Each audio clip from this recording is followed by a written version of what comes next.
مولا علی علیہ السلام نے فرمایا، یہ دنیا بھی کتنی عجیب ہے، بے حیا کو خوبصورت، دھوکے باز کو عقل مند اور ایماندار کو بے وقوف سمجھتی ہے۔ نبی کریم صلی اللہ علیہ وآلہ وسلم نے فرمایا، دعا رحمت کی کنجی ہے، وضو نماز کی کنجی ہے اور نماز جنت کی کنجی ہے۔ نبی کریم صلی اللہ علیہ وآلہ وسلم نے فرمایا، جس شخص نے اللہ کی راہ میں کچھ خرچ کیا تو اس کے لیے اس کا اجر 700 گنا تک بڑھا کر لکھ دیا جاتا ہے۔ محمد مصطفیٰ نے فرمایا، جسے نرمی عطا کی گئی اسے دنیا و آخرت کی اچھائیوں میں سے حصہ دیا گیا۔ پوچھا گیا، جنت کے بارے میں ایسا بتاؤ کہ شوق پیدا ہو۔ فرمایا گیا، وہاں محمد صلی اللہ علیہ وآلہ وسلم ہوں گے۔ ہر مشکل کے وقت کہا کرو، لا حول ولا قوت الا باللہ العلی العظیم، مشکل آسان ہو جائے گی۔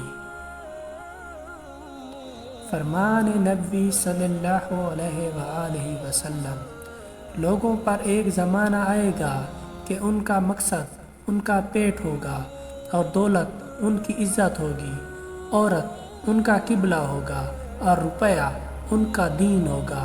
وہ بدترین لوگ ہوں گے اور آخرت میں ان کا کوئی حصہ نہیں ہوگا۔ حالات کوئی بھی ہوں، شکر ہمیشہ شکوے سے بہتر ہوتا ہے۔ پتھر میں ایک نقص ہے کہ وہ کبھی پگھلتا نہیں، لیکن پتھر میں ایک خوبی ہے کہ وہ کبھی بدلتا نہیں۔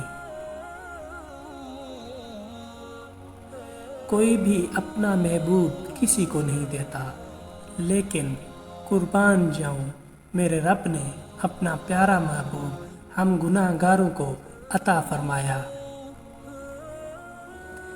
جب بھی تمہیں اپنے رزق میں کمی نظر آنے لگے تو کچھ مال اللہ کو دے کر اللہ کے ساتھ تجارت کر لیا کرو۔ فرمان مولا علی، ہمیشہ ایسے شخص کو چنا کرو جو آپ کو عزت دے، کیونکہ عزت محبت سے کہیں زیادہ خاص ہوتی ہے۔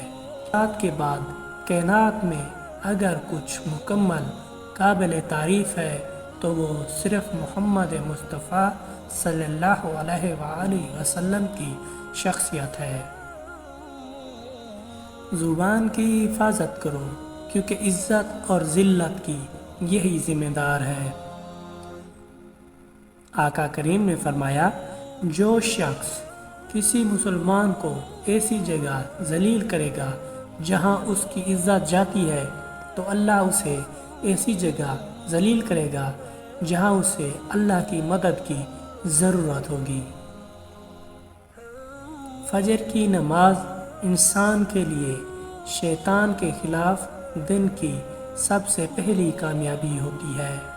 اللہ پاک ہمیں 5 وقت کا نمازی بنائے، آمین۔ لوگوں کی باتوں کو دل پر مت لیا کریں۔ لوگ تو امرود کو بھی میٹھا ہونے کی شرط پر خریدتے ہیں اور بعد میں نمک لگا کر کھاتے ہیں۔